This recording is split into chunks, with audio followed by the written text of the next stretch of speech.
J'ai jamais voté auparavant. Ouais, peut-être, sûrement. Je sais pas encore en fait. Peut-être voter blanc et voir après ce qui va se passer. Je suis pas intéressée par la politique du tout. C'est pas que forcément que ça m'intéresse pas, mais j'y trouve pas mon compte dans tout ce que je lis. Donc du coup, je m'y intéresse pas tellement, j'avoue. Je pense que le premier tour, comme aux dernières élections, je vais voter un peu n'importe quoi, j'avoue. Hein. Mais le deuxième tour, ce sera vraiment un choix par dépit et là, j'irai par contre. Juste faire barrage aux extrêmes. Juste ça. Ce sera aucunement pour autre chose. Alors oui, je compte aller voter, plus un vote par défaut parce qu'il n'y a aucun candidat dans lequel je me retrouve vraiment. Mais sinon, je suis assez satisfait de la personne pour qui je veux voter, sinon je voterai blanc. Personnellement, au premier tour, je sais que je vais voter blanc parce qu'il n'y a aucun candidat qui correspond vraiment à mes critères. Après, au second tour, ce sera plus un vote par défaut que par conviction. Ce sera plutôt au moins pire, quoi. Le premier tour, ce sera par conviction et puis le second, ce sera a priori, selon les derniers sondages, par défaut.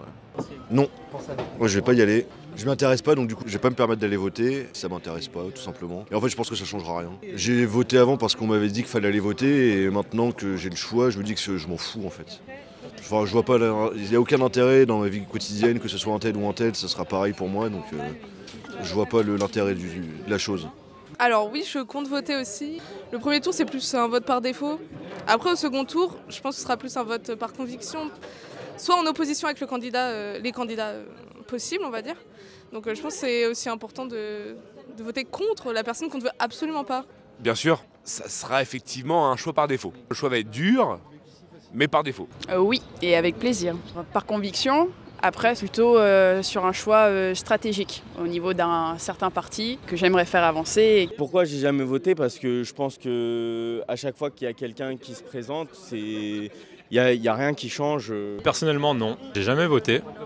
Parce que pour ma situation personnelle, ça peut être n'importe qui passe, ça ne changera pas grand-chose. Ma voix n'est pas intéressante. Il n'y aura aucun des candidats qui bousculera tellement la République qu'il y aura des grands changements, des choses comme ça. Non, c'est que du réglage. Et ça dépend où tu positionnes les boutons, quoi. Les personnes qui votent pas ou qui votent blanc, c'est des personnes qui se retrouvent pas dans le système actuel politique. Enfin, dans le système électoral actuel et du coup, si de leur point de vue ils ont raison en fait. Donc il n'y a pas de souci à ce niveau-là. Ils votent ce qu'ils veulent. Mais moi je serais plus d'avis de voter blanc que de ne pas voter. Parce que ça montre qu'on n'est pas d'accord. Pour moi, les personnes qui s'abstiennent, c'est pas grave en soi, vous n'avez pas envie, personne ne peut vous forcer. Après, je pense que ces personnes-là ne devraient pas après venir se plaindre que le candidat qui a été élu président ne leur convient pas, que ce n'est pas le président qu'ils voulaient avoir, tout ça. Vous n'êtes pas apte à vous plaindre parce que vous n'avez pas voté, vous n'avez pas fait le déplacement, même si c'est pour voter blanc. Moi, je vais voter blanc, mais au moins, j'aurais fait le pas et dire je ne suis pas d'accord, donc je vote blanc.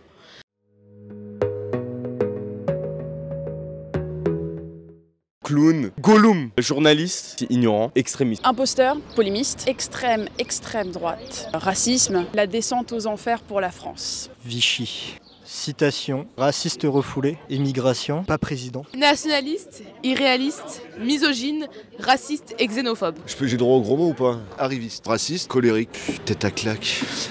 Le racisme, la xénophobie, misogynie, patriarcale et extrême. Xénophobe, raciste, à côté de la plaque, arriéré, menteur. Il se qualifie pas lui-même d'extrémiste.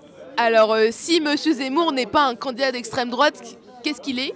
Clairement, alors que son programme mène clairement à chasser les étrangers de chez nous. La France aujourd'hui est comme elle est cosmopolitaine, elle est faite de différentes nations et c'est ce qui rend la France ce qu'elle est aujourd'hui. La France est un pays laïque et pour moi Zemmour attaque cette laïcité de front. De là à critiquer les prénoms, les religions des gens, etc. On est dans un pays laïque, faut pas abuser non plus, quoi. On ne peut pas lui enlever le fait qu'il ne cache pas ses propos. C'est-à-dire qu'il ne va pas les maquiller, comme peut le faire Le Pen aujourd'hui. Et c'est ça qui aussi a fait sa force et qui fait aujourd'hui aussi sa faiblesse dans les sondages. Un raciste refoulé, c'est-à-dire qu'en fait il ne se rend pas compte des choses qu'il dit et il n'accepte pas le fait qu'on ne soit pas d'accord avec lui. Selon les idées de Zemmour, on reste vraiment sur une société qui reste patriarcale, vraiment, où la femme, on va le dire dans les mots, a sa place à la cuisine, à élever les enfants. Je trouve qu'avec Éric Zemmour, on régresse, littéralement. Il accorde très peu de place pour la femme, même s'il dit le contraire, je ne pense pas que ce soit réellement ses idées. Toi, tu le vois plus comme étant un journaliste ou un homme politique, justement? Je le vois en rien en vrai. En vérité, je le vois pas en grand chose à part clown. Putain, j'ai même pas compris comment il est arrivé là en fait. Pas charismatique, putain, genre moi me faire représenter par un mec comme ça, j'aurais honte. Hein. Le mec il ressemble à Smithers dans les Simpsons. Je suis pas très élogieux. Mais... Dès qu'on lui demande des questions concrètes sur son programme, autres que sur les migrations, il pédale un peu dans la semoule. Du coup en fait je pense qu'il cite beaucoup d'auteurs pour pouvoir essayer de pallier au fait qu'il a rien à raconter. Encore il y a quelques temps on a eu le débat sur l'Ukraine, sur les bons réfugiés, les mauvais réfugiés. C'est quelque chose de détestable aujourd'hui de faire un choix sur des réfugiés d'un pays, on va dire, d'un continent européen et d'un continent africain ou autre. Enfin, c'est voilà, inhumain.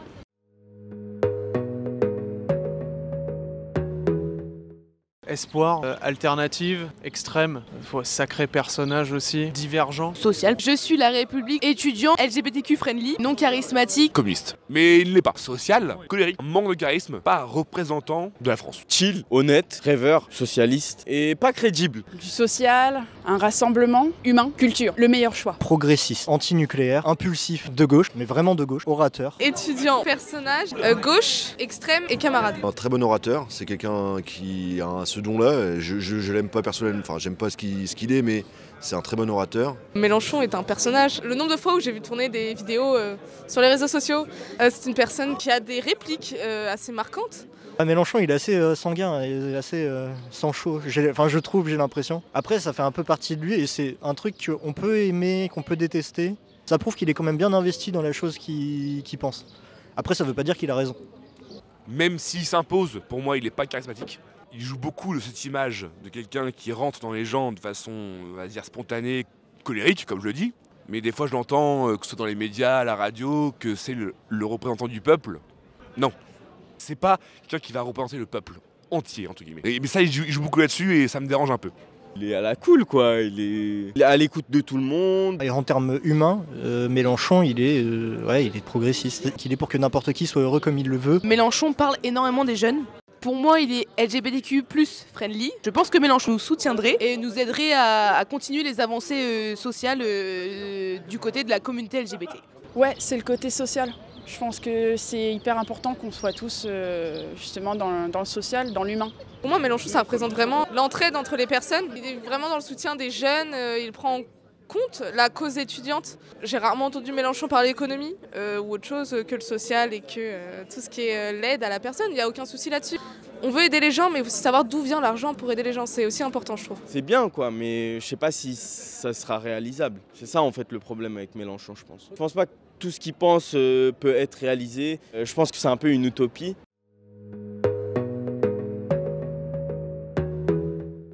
Mensonge, économie, privilège et riche. Faux, hors sol. Charismatique, président, Covid, guerre, contestable. Droite, aisée, antisociale, économie et brutale. Riche, jeune, impôt sur la fortune, banquier, quinquennat de Hollande. Président des riches, charismatique, gilet jaune, essence, grève. Jeune, nouveauté, économiste, différent et je sais pas. C'est lui qui a participé à la loi El Khomri, pour qui tous les jeunes, avant 2017, avaient tous manifesté dans les rues, dont je faisais partie. Et en fait, on avait appelé la loi El Khomri alors que c'était la loi Macron. Pour moi, le mandat d'Emmanuel Macron est ponctué de grève. Il faut peut-être se remettre en question. Pourquoi ces gilets jaunes ont agi? Pourquoi ces gilets jaunes ont réagi ainsi, ont fait des manifestations? Je pense que c'était trop pris à la légère alors que c'était vraiment les plus précaires qui parlaient. Hors sol parce que, comme la plupart des politiques, il me semble, c'est un parcours dans une bonne famille, dans une bonne école, toujours dans les bons milieux, quoi, dans les bons cercles. On a envie de se dire que c'est normal qu'il se retrouve là où il est, quoi. Aucun mérite, quoi, du coup. C'est un candidat qui s'est présenté de centre, qui a quand même travaillé pour Hollande de gauche et qui, en fin de compte, depuis le début de son mandat, n'a fait que de fausses promesses et des actes de droite. C'est une période difficile, donc ça va, il a pu quand même aider les gens, je trouve, période Covid avec les commerçants, etc. Après, il y a eu des complications, mais voilà, on n'a pas été aussi mal que ça.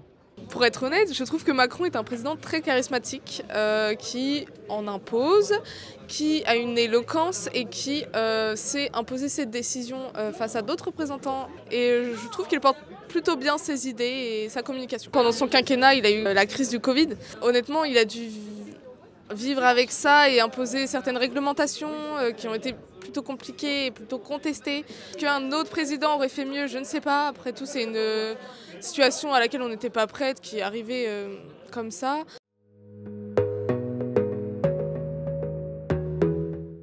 Raciste, blonde, pas crédible, fille à papa. Femme, charismatique, xénophobe, Jean-Marie Le Pen, controverse. Le but c'est pas d'être mal poli, donc dire à côté de la plaque, menteuse, instigatrice de la peur, isolationniste, la fin des haricots. Extrême, raciste, sans programme au final, et suit l'héritage de son père en fait, et continue une histoire. Corrompu. Ouh. Monstre, extrême droite, racisme, l'apologie aussi du racisme, le mal. Jean-Marie, émigration, les impôts, le fait qu'elle se fasse abandonner, débarrater. Femme, contestée, incomprise, xénophobe, charismatique. Elle a juste suivi son père, quoi. Les Arabes, les Noirs, on sait même pas si c'est vraiment raciste. Elle sait même pas ce qu'elle dit, j'ai l'impression, en fait. Je dirais incomprise parce que on fait très souvent l'amalgame entre ses idées et celles de son père. Mais on reste quand même sur une mise en place de barrières à l'entrée des étrangers. Il y a quand même une légère haine envers l'étranger en lui-même. Je pense qu'elle perpétue une tradition. Si son père n'avait pas été dans la politique, elle n'aurait jamais elle-même fait de politique. Il n'aurait pas percé, il n'aurait pas eu de nom qui permet d'accéder à ce niveau qu'elle a actuellement.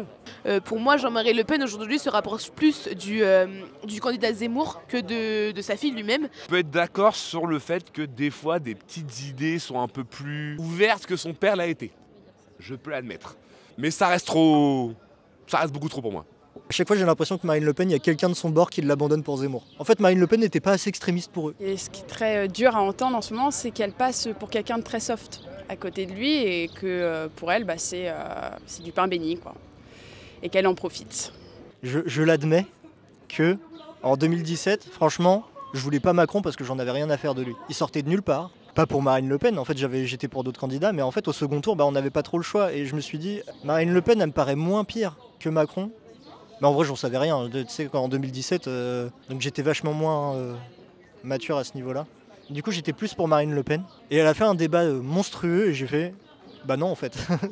Enfin, genre, c'est une présidente et elle ne sait pas préparer le débat le plus important de sa vie.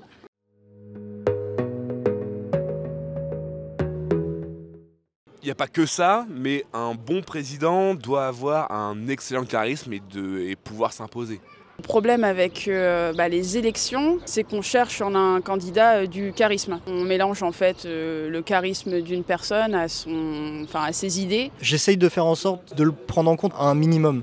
Alors forcément, ouais, quand on a quelqu'un qui explique vachement mieux les choses et qui parle bien, ça donne envie de l'écouter davantage. Le programme politique, oui, je pense qu'il reste important. Je pense que le vote de tout le monde est déterminé par rapport au programme de notre candidat. Forcément, si on est juste amené à voter par un candidat parce qu'il nous paraît sympathique, c'est quand même léger. Il faut s'intéresser au programme politique et forcément voter pour un programme politique et pas juste pour un personnage. Je lis pas tous les trucs tout le temps, mais j'essaye de regarder un petit peu ce qu'ils proposent. Ouais. Les sondages ne sont que des sondages et c'est pas ça qui va influencer mon vote. Ou un petit peu s'il faut pencher sur un candidat de mon parti qui remporterait les élections. J'en ai rien à faire des sondages, en vrai, c'est pas un truc qui va compter dans le vote. Je pense que pour ma part, les sondages, peut-être qu'ils m'influencent, mais moi j'ai la conviction que non. Par contre, oui, je pense que ça peut en influencer certains, oui. On a chacun un peu des idées différentes et aussi le milieu dont on vient, la famille aussi dont on est issu font qu'on a depuis plus jeune des idées aussi qui sont déjà un peu ancrées. Le but c'est d'être curieux, de regarder ce qui se fait un peu partout, mais clairement moi, mes idées elles n'ont pas trop bougé depuis que je suis en âge de voter. Alors moi je pense que de toute manière nos votes sont influencés par notre condition personnelle. Parce que forcément on cherche à avoir un représentant qui nous représente et qui met en avant nos droits. Après je pense que l'effet collectif aussi est important parce qu'on est humain, donc on a des sentiments et on pense aussi à nos aux autres humains. Par exemple, pour la cause LGBT, j'en fais partie. Donc c'est aussi un choix personnel, mais c'est aussi un choix du plus grand nombre de la communauté qui m'entoure. Forcément, ça va être plus influencé par mes propres convictions, mais je pense aussi à mes compatriotes, à mes amis, mes proches, qui aussi ont besoin d'avoir des avancées. Je pense que les deux sont importants.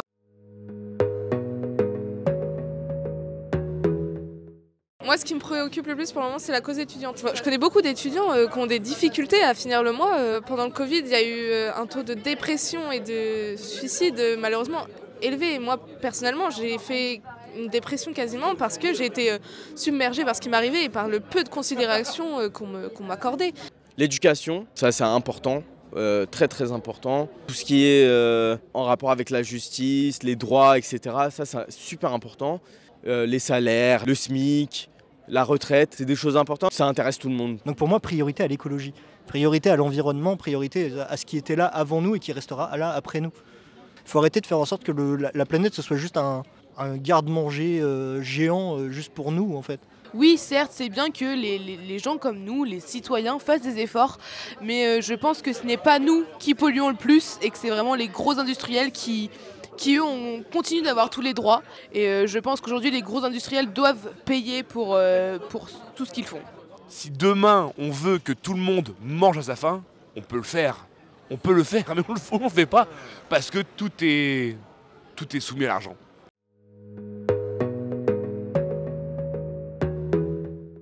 À force de nous faire une télé-réalité, les gens sont de moins en moins intéressés par les élections. C'est triste aussi à entendre le nombre de personnes qui ne souhaitent pas voter quand on a la chance de pouvoir avoir un vote. Et je comprends, hein, il y a un désintéressement qui est absolument énorme. C'est pas en mettant des discours sur TPMP ou autres que les gens vont forcément s'intéresser. Donner de l'intérêt et vraiment faire comprendre que son choix a quand même une certaine valeur. L'immigration, je m'en colle complet. Je trouve que c'est une politique de la peur et qui est réinventée et utilisée à toutes les sauces. Et on va dire que le deuxième sujet qui s'apparente à celui-là, ça va être le sujet de la sécurité. Ça aussi, c'est un truc avec lequel on nous bassine depuis plusieurs années. Personnellement, je ne me sens pas en insécurité. Je trouve qu'on est plutôt bien lotis. Et voilà, ça c'est vraiment les sujets qui moi alors je dirais pas qu'ils ne m'intéressent pas, mais en tout cas pour lesquels je suis le moins intéressé. On entend parler du dernier rapport du GIEC, on voit que les deux différents pôles ont pris plusieurs dizaines de degrés et qu'il n'y a pas un seul mot qui passe au JT, il n'y a rien. Et encore aujourd'hui, on préfère parler de la baffe que Will Smith met à Chris Rock plutôt que de dire que la forêt amazonienne est en train de brûler, qu'elle est en passe d'être qualifiée de savane et plus de forêt tropicale. Voilà, c'est vraiment deux poids, deux mesures et ça me paraît un peu important qu'on en parle.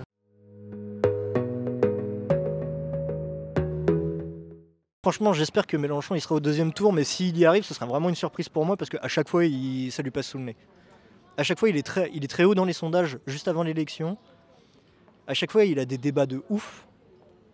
Et à chaque fois, il a des arguments en béton, je trouve. Mais le second tour lui passe toujours sous le nez. Pour moi, ce serait Mélenchon. Parce qu'il a toujours fait des plutôt bons chiffres au présidentiel, malgré qu'il ne soit jamais arrivé à second tour. Je pense que franchement, si quelqu'un pouvait nous faire la surprise d'arriver au second tour, ce serait Mélenchon.